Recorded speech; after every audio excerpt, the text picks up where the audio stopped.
அன்பு தமிழ் நெஞ்சங்களுக்கு வணக்கம். முதல் முறையாக மலையாள படத்தில் நடிக்கும் இயக்குனர் பாரதி ராஜா. தளபதி 69 படத்தில் இணையும் மமிதா பைஜு. மகளை ஹீரோயினாக்க கௌதமி திட்டம். 1000 கிலோமீட்டர் வேகத்தில் செல்லும் ரயில்.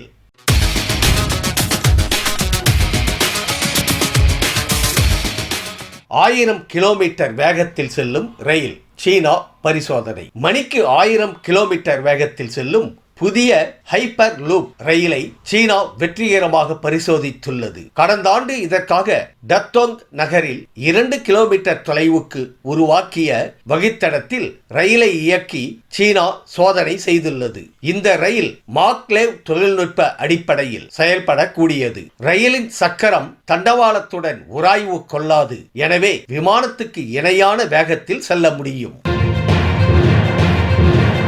மகளை ஹீரோயினாக்க கௌதமி திட்டம். மகள் சுப்புலட்சுமியை ஹீரோயினாக்க திட்டமிட்டு கௌதமி கதை கேட்பதாக தகவல் வெளியாகி உள்ளது. குரு சிஷ்யன் படத்தில் அறிமுகமாகி பல்வேறு மொழிப்படங்களில் நடித்துள்ள கௌதமி திருமணத்திற்கு பிறகு திரைப்பட துறையிலிருந்து ஒதுங்கியிருந்தார். தற்போது அவர் மீண்டும் கேரக்டர் ரோல்களில் நடிக்கிறார். இதையடுத்து நடிப்பு பயிற்சி முடித்த மகளை ஹீரோயினாக்க சில இயக்குநர்களிடம் பேசி வருவதாக கூறப்படுகிறது.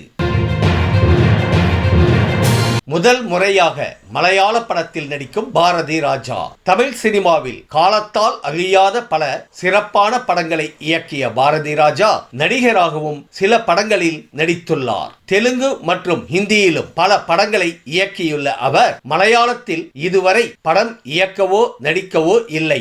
இந்த நிலையில் தற்போது மோகன்லால் கதாநாயகனாக நடிக்கும் மலையாள படம் ஒன்றில் போலீஸ் அதிகாரி வேடத்தில் பாரதி ராஜா நடிப்பதாக தகவல் வெளியாகி உள்ளது.